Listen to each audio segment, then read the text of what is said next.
I read the first half of this book at night in my car, and the second half this morning. I hope there are no spoilers in this video for all of those of you who have already read all the first 4 novels in this series that began with Barabbas, the Sibyl, the Death of Ahasuerus, and Pilgrim at Sea. I would like to read those earlier books because it would answer some questions that I have, like, for instance, what are the other women in the world like, and also what evils did they do on their ship? I want to know specific evils.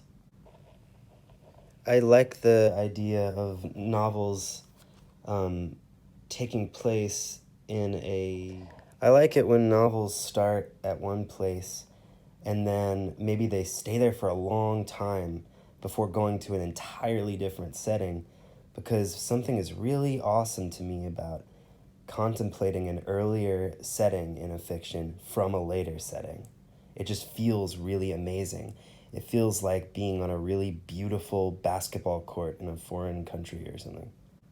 There's something about writing in this way that makes you think that the author is impatient for the reader to think about the story hard enough that it will have some impact.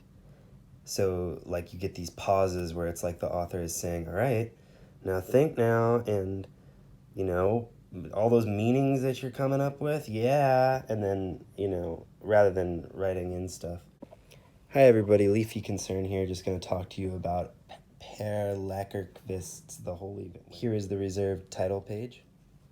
Translation seems to be from 1966, published by Chatto and Windus in London, which is a name I like. This book is from 1982, a great year, second year of... I feel like 1982 is definitely the year for someone in the 1990s to have their idol be born in. You have this really nice spread before the first. Here's the less reserved title page. And this actually seems like a way better title page after having read the book, and I knew it was going to be like that. But look at how awesome it is. I remember loving how abstract the drawing is. The illustrations in this book are provided by Emil Antonucci, and this person is very clearly the one who did the illustrations for Grendel by John Gardner, I think. My first impression when I started reading this book was that the prose in it was improvisational, and it was like a little boring because it was the kind of prose you would write before you really imagined the area that you're in too well, and the prose is full of questions about the area and a bunch of vague things and a bunch of people not knowing things and not doing things. You write things like this, and they too ask themselves, why is this happening? Why should anything happen in this land of uneventfulness? And these thoughts were pleasant in a few ways. Number one, for a brief period I had this feeling of connection to a Nobel Prize winning author. Like, I understood what situation they were writing from, even though it was it was like the wrong impression. And then it was pleasant because, I personally have a higher tolerance for fiction that doesn't know what it's doing. Of course, looking back, I was totally wrong, because this is like the 5th book in a 4-book series, so everything that's referred to vaguely here, except for the elements that are clearly parts of either the author's or the protagonist's dreams, everything that's mentioned vaguely here is probably set up in earlier books and chapters and stuff. I mean, this is just like a tiny thing, and I honestly got it because it was tiny and nice. I think these editions of all these Per Lagerkvist books are generally like really good because they're kind of small, and they got these nice covers, and they're like all pretty like flexible and nice, like the kind of mass market paper books you want to get from the store. This one's only 85 pages, and then right after the final page it has this kind of annoying thing about how like his writings are simple, but there are many ideas behind them and stuff. Like another thing that's kind of there to be like, hey, if you bought this slight later book from this author and you feel like there's not that much actually in it and you wish that there was more, you should do more work to think about it, because the simplicity hides a lot of meanings. Also, I'm totally guilty of reading this very impatiently. Like, I got this because it was short, and I was like impatient to read like a whole fable. And I think honestly, this was great because it was like, but only for me. I don't recommend this book for the normal person. Like the normal person who can focus on a plot, who has the patience to read a longer book, who who I mean, I do recommend this to anybody. I mean, I'm going back on what I'm saying. I really liked it when the crosses showed up in the book. I mean, I really love the whole, just again, that whole obstacle in the middle of the mountain and what comes before and after it. And I really enjoyed the image in the start of somebody distantly perceiving that a mountain had a path on it and being unsure whether the path was real, or connected or anything. The things that happen in this book are like somebody trying to sound like they're putting a parable down, even though they're just kind of writing like a fantasy story or something. But then some other moments you think, oh yeah, this is like a valid dream journal, which is different from somebody affecting a parable. Sometimes you ascribe the humorless tone of the book to the translator.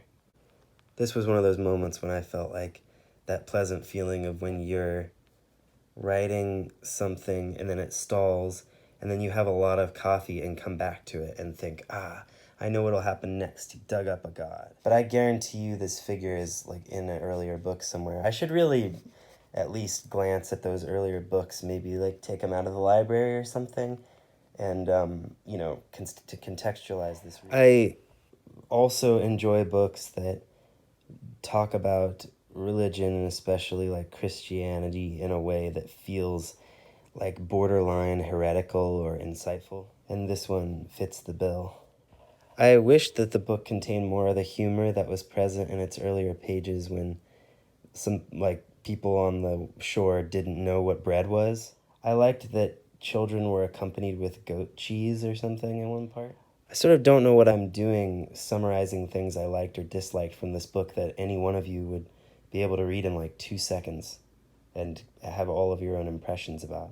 Yeah, I just really wanted to know what evil the guy, because there's two characters, there's Giovanni and Tobias, and I really wanted to know what evils Tobias did and what evils Giovanni had done, and like how evil were they, and how violent were they, etc. At one point toward the end, the ship that Tobias and Giovanni came in on when they got to this temple place is referred to as a pirate ship, and I'm unsure if that was like literal or not. I said to somebody while I was reading this that I bet after Ernest Hemingway died, there was a competition to see who could keep making Hemingway books now that Hemingway was no more. I'm pretty sure like this guy's story starts well before the death of Hemingway. Yeah, the dates on this author are something more like 1890 to 1970 or 80 or something.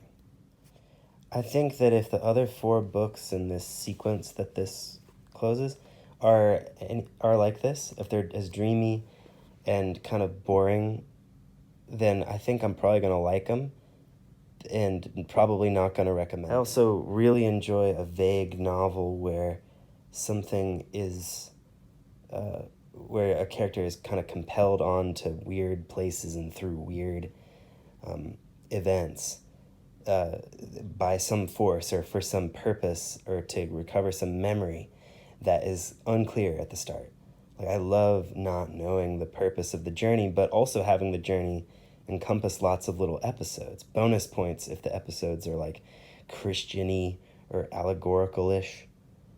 And then it's really cool to be able to clear up the purpose later, or think you've cleared up the purpose later. Like maybe you introduce the woman that the person was kind of looking to reconnect with, but it's unclear who the woman was. Maybe this is just a good idea for any fiction writer, is to just like write the last book, the standalone last epilogue, for something that has a lot of backstory, but we're just in some strange place. The journey is finishing up bizarrely, and we have no idea really why.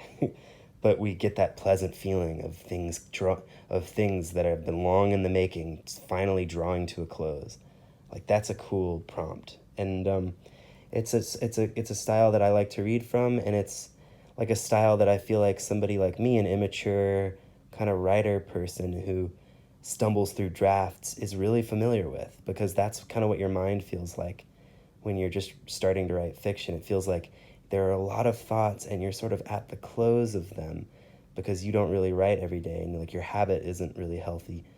And I mean, I try to keep the habit healthy, but it's like you're at the close, you're at the end of many long thoughts, and you're like, well, how do I tie this up? It's nice to have something that's like, yeah, go have reading experiences like this that sound like that say, hey, you can try to tie it up, and a lot of cool images will fall out of it, and you know, and also to drive home that your conclusion can be both conclusive and inconclusive. You don't have to really make it be one or the other, although this one definitely comes down on the side of conclusive. I mean, no spoilers. So yeah, I'm going to stop talking about this book, but has anybody else read anything by Per Lagerkvist? Has anybody seen these in the bookshops and been like, these are pretty, I want these. They're so, and bought them? Has anyone ever like sold them back to the bookstore after having not read them for a while? I honestly did that with the Sybil for a while, because I had the Sybil, and, well, I don't know, I just didn't have the motivation to look at it. I think part of the reason that I had the motivation to look at this one was knowing that I had mistreated the Sybil earlier, by buying it and just giving it back really quickly. I love a blurb on the back from Library Journal.